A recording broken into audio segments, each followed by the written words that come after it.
Coming up on today's Titan News. Spirit Week guessing continues. We spotlight another woman who changed the world and important scholarship reminders for seniors. Titan News starts now.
Good morning, Titans. Today is Wednesday, March 18th, 2026. I'm Jocelyn Osorio. And I'm Belcar. Let's get started with the Pledge of Allegiance. I pledge allegiance to the flag of the United States of America and to the republic for which it stands, one nation, under God, indivisible, with liberty and justice for all. Attention Titans, a bracelet charm was found in the building. If you believe it might be yours, please see Miss Purcell and be ready to describe the charm to claim it. She could be found in room B29 during 1st, 2nd, 6th, 7th periods, in B room 300 during 4th, B, and 5th periods. Reminder for girls soccer, the weight room by the main office is reserved on Wednesdays from 2:45 to 3:45 through the month of April to girls Titan soccer team. Please utilize this as much as you can. In case you have a question, please talk to Coach Abu.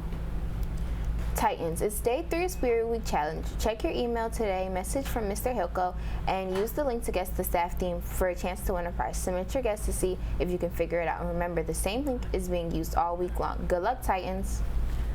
Today's Titan woman who changed the world spotlight is Ruth Bader Ginsburg. She spent her career fighting gender discrimination and became the second woman to serve on the U.S. Supreme Court, helping shape equality under the law. Here's a look at her incredible legacy. The Harvard Law School class of 19 How much time do we have? How much time is the video? The fact that I can hear him was crazy. One evening, Law School dean hosted dinner for the women. At the end of the meal, he asked them all to justify how they had taken a spot away from a man. Ginsburg answered that her husband was a law student and that a wife should understand her husband's work. 37 years later, she would become the second woman appointed to the United States Supreme Court. Joan Ruth Bader was born in 1933 to a working-class Jewish family, raised in the Flatbush neighborhood of Brooklyn. There were so many Joans in her kindergarten class that her mother suggested she go by her middle name. Some of Ruth's earliest memories were of going to the public library with her mother and sitting on her lap while she read to her. By the way, children read to by their parents early on display greater language comprehension than their peers by as early as age 2, and they might just become a Supreme Court justice. As a teenager, Ginsburg edited her high school newspaper and twirled batons for the school's pep club. She then went on to major in government at Cornell University, where she met and later married Martin David Ginsburg. She gave birth to a daughter, went on to attend Harvard Law School, transferred to Columbia Law, and graduated at the top of her class. But according to Ginsburg, not a single law firm in the entire city of New York was willing to hire her. In the early 1960s, law firms only hired women as secretaries. But after some advocacy from one of her law professors, Ginsburg was hired to clerk for Judge Edmund L. Palmieri. She then joined the Columbia Project on International Civil Procedure and went on to teach at Rutgers and Columbia, where she became the first tenured female faculty member in the school's history. She became heavily involved in women's rights, directing the women's rights projects of the American Civil Liberties Union during the 1970s and arguing several landmark gender discrimination cases in front of the U.S. Supreme Court. On June 14, 1993, RBG was nominated by President Clinton to be an Associate Justice of the United States Supreme Court and was confirmed less than 2 months later.